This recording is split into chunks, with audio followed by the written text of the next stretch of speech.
بسم الله الرحمن الرحيم إنما التوبة على الله للذين يعملون السوء بجهالة ثم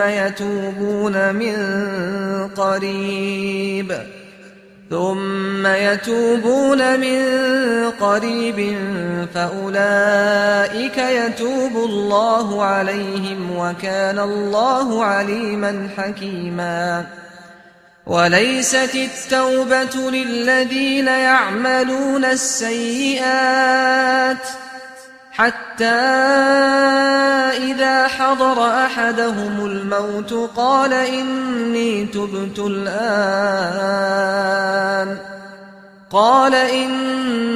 تبت الآن ولا الذين يموتون وهم كفار